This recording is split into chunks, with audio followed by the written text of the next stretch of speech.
We're going to get into the first concert experience you ever had. And we'll explain after we say hi to Krista. Krista, what was your first concert experience? Hi, good morning. My first concert experience was Michael Jackson's Victory Tour in 1984.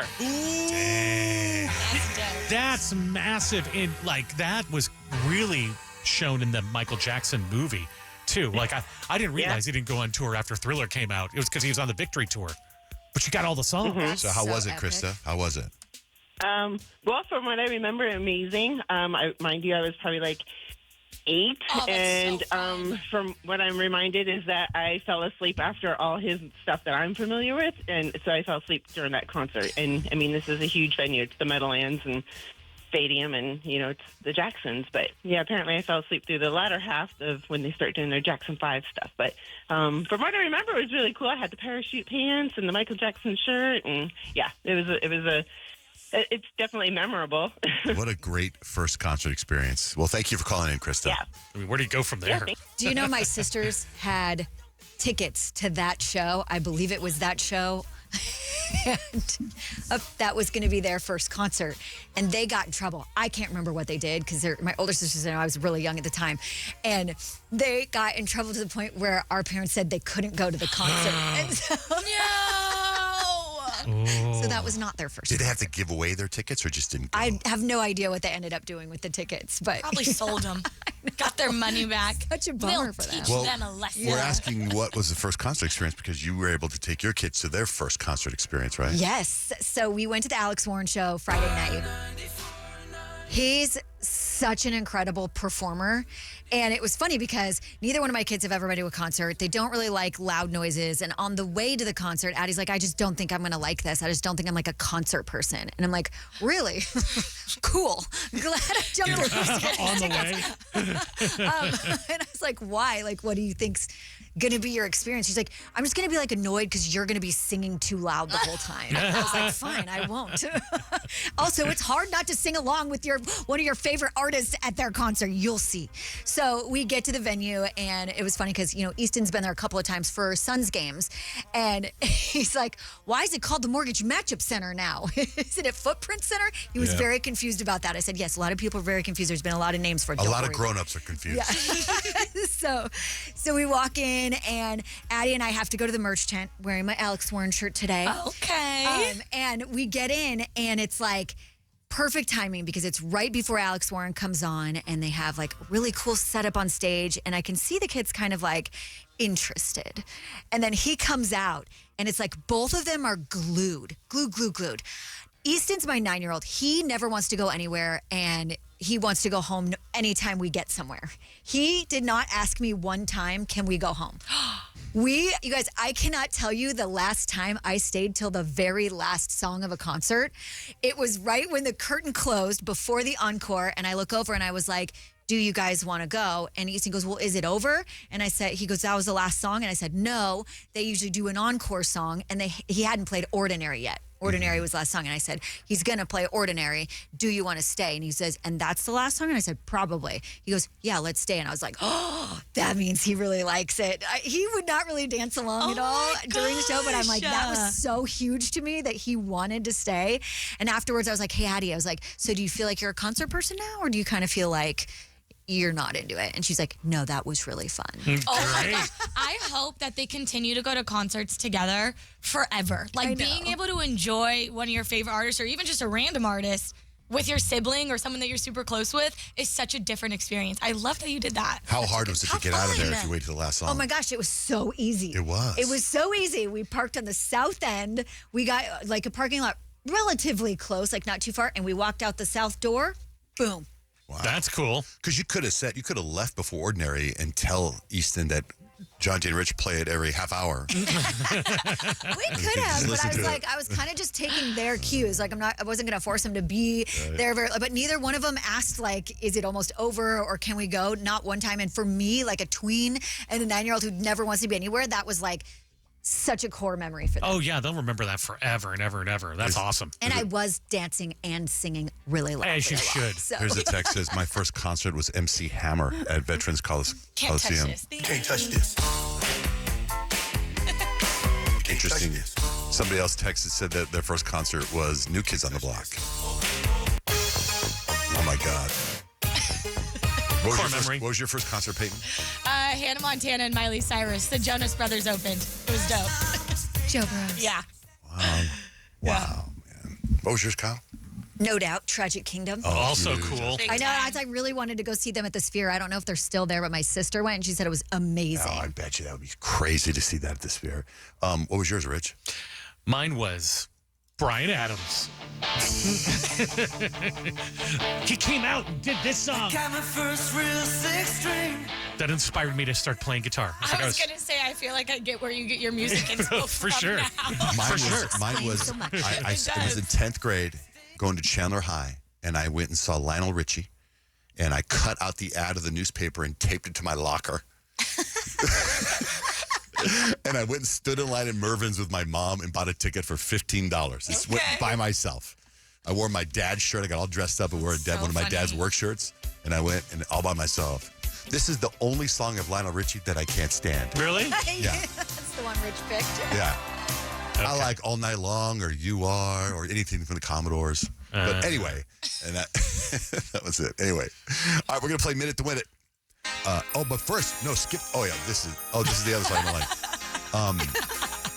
We need a contestant 877-937-1047. We also got to do the keyword, Rich, the keyword. Oh, yeah, right now. Right now, boom, right now. 1047 Kiss FM has your chance to win $2,500. Just enter this nationwide keyword on our website. Liberty. That's Liberty. Enter it now. 1047kissfm.com. KZZP Mesa Phoenix. 1047 Kiss FM. An iHeartRadio station. Guaranteed human. All right, 877. Actually, I don't like this song either. What the heck? You call yourself a Lionel Richie fan. In 10th grade. Your mic's not on. You're not talking to your microphone, Peyton. We're on the air. Radio show. Sorry, I was like trying to take calls over here. I'm like, What did you say? Somebody had Van I Halen? thought that I was like, someone has Van Halen. Who had Van Halen? That was my second concert. Yours is Van Halen? Are you there? Hello? Yes, What song? yes. So I was about 6 or 7, and I was in LA with my family, and we were going to the venue, and this was before GPS, and literally my dad was at a stoplight, and he's like, I can't find the venue. So he was like waving to the car next to us. They roll down their window, and they're like, hey, man, we can't find the venue. And the guy's like, I'll help you out. He literally turns on his lights. He was an undercover cop, and he escorted us to the venue. And then all I remember being there was, it was really loud, kind of what Kyle was saying, like worried about her kids. And I remember my dad got us pistachios. And so I just literally hunkered down and ate pistachios the whole time while David Lee Roth was running all over the stage in his spandex. What a great memory. That's great. Thank you for calling in. Thanks for listening. Yeah, of course. Wow, that's a great memory. I love that stuff. I know my sister took my niece to go see Taylor Swift as her first concert. Oh, what a fun first I know. concert. I took my kids. I wish I would have thought about this more because they were huge American Idol fans, and I took them on the American Idol tour with Adam Lambert. Legendary. That influenced Nobody's calling with that one. That influenced their taste in hip hop, I'm sure. Yeah. Megan's our contestant this morning. Hi, Megan. Hi, good morning. What do you got going on right now? What are you doing right now? Just working. Well, playing a game, but gonna work after. Where do you work? I work from home. I'm a paralegal for a family law attorney. Ooh, okay, all right. Well, that makes you really smart. Maybe you should get all these. Are you ready to go play for $1,000? Oh, no. $1,000. No pressure. All right. All right, here we go. 60 seconds, 10 questions. You get them all right. You win $1,000. Here we go. How many legs are on a spider? 8. Name a movie starring Ryan Gosling. The Notebook. What is the only U.S. state that begins with the letter P as in Paul? Pittsburgh, Pennsylvania. In what year was Michael Jackson's Thriller album released? 19...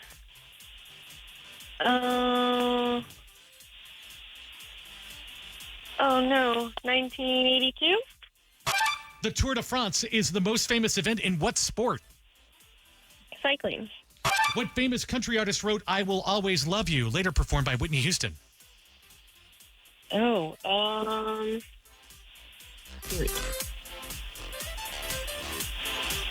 Parton. What animal appears in the center of the Porsche logo? Ooh, out of time. I had no idea Dolly Parton sang I didn't Will know Always there Love was. You. She wrote it. I didn't know that. Wrote What it. is the Porsche logo? It's a horse. Oh, duh. It's not the whole Porsche thinking logo, Jaguar. but it's in the center. So how many did you get? 6. Oh, you got 6. Yeah, you did pretty good. Good. All right, Megan. Thanks for calling in, Megan. Thanks, guys. So we're going to play another game in about 20 minutes or so for Louis Tomlinson tickets. And I'm going to tell you guys this story because as soon as it happened, I thought, because I think we're all on the same page. When we play One of Us is Lying, it's hard to come up with a really cool, amazing story that someone doesn't believe. Yeah. And then I had a moment Friday night, and I was like, this will be great the next time we play One of Us is Lying because it's a true story. So I went to Los Angeles Friday night. I think I told you guys, the part I have remembering the story is whether it was on the air or off the air. And I think some of it was on the air and some of it was off the air. I got invited by a doctor to go to this longevity conversation is what it was called. And he was at a house. It was at a house in the Hollywood Hills owned by the guy that owns Louis Vuitton. His name is Bernard Arnault. Bernard. Yeah, and it was a crazy house. You know, you always hear a lot about in Hollywood Hills. I was at a party at Hollywood Hills. I was literally at a party at Hollywood Hills. That's kind of fun. And it was really, really neat. And I get to this party, and immediately the whole antisocial me shuts down. Like I don't want to be there. I don't want to talk to anybody. And I started eating the food. The food was catered by Wolfgang Puck, and the food was freaking delicious. Chicken skewers like nobody's business. I was eating chicken skewers it was great. So anyway, I go out. You're the only person who could go to a party like that and talk about the chicken skewers. I know, like your post, I'm like looking at the house. I'm like, that literally looks like a house on Selling Sunset. Well, the Oppenheimer Group was down below is insane. on Sunset. Blake goes, we're pulling. We took an Uber from our hotel to the house, and she goes, that's the Oppenheimer Group. And I go, oh, and then the car turns right to go up the hill to the party. So we're at this party, and there's maybe, I don't know, a small amount of people, 50 people at this party. And there's a couch out in the back by the pool overlooking the whole city. That's where I was by myself. Blake was talking to everybody, right? And so I'm sitting there on the couch, and I'm making a video that I posted on Instagram where I'm by myself on the couch. And while I'm filming it, she calls me over. So when I go over to where she is, she's talking to a blonde woman and a doctor that we know. So there's the three of them. I go over there. They introduce me to this woman. I meet this woman. And I say my name. She says her name. I couldn't hear her. The music was playing. So I was just talking to her for a while. I'm talking to her about all these things and whatnot. And she's going to be running in a half marathon and whatnot. And it turns out she says in the conversation that her ex took one of her 3 kids to the White House to meet the president.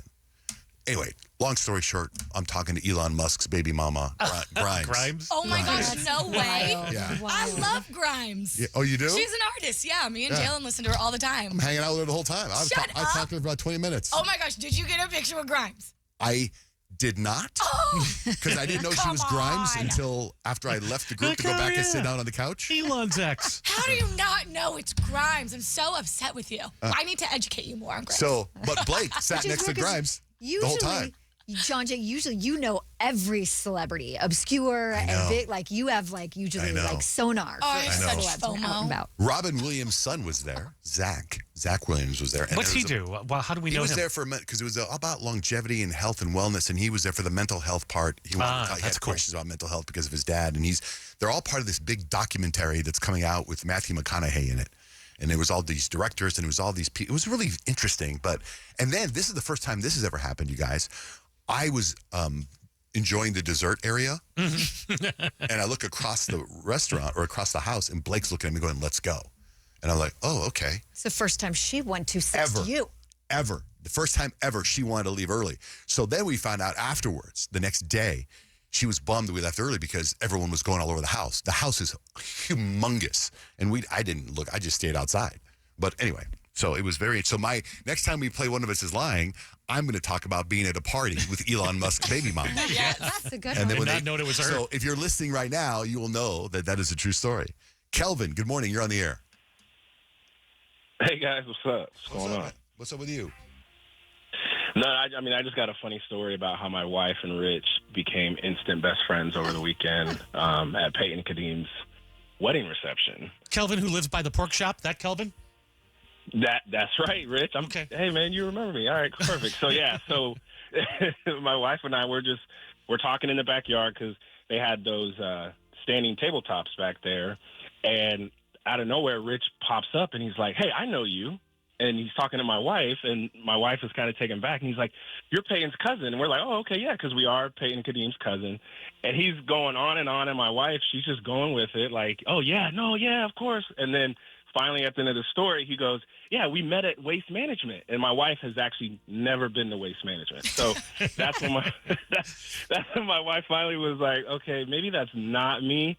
And to Richard's credit, he didn't even let it faze him. He was like, "Oh, okay, well, you know what? Hey, we're best friends now, and now we're cousins." So there it is. So that was a funny Rich sighting, and Yeah, I mean, I thought it pretty was hilarious. Pretty much everybody at Peyton's reception, I said something wrong to. I got the reference wrong. Rich figured every black person there was Peyton's cousin. Yeah. But now I'm Yeah, wondering who I'm so- thinking about. Because I was real direct. I'm like, I know you showed up with Peyton's brother. It was like 2 years ago. You guys I had think my you're talking about my wristbands. cousin Megan. Oh, yeah, that was Megan. And Oops. her and Solaricus look nothing alike. Oops.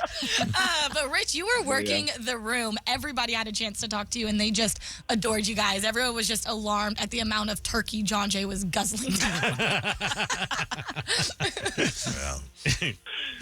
All right, Kelvin. Good Thanks deal. for But yeah, thanks just for wanted calling to- in, dude. Thank you. Hey, thanks, guys. You got Bye. it, man.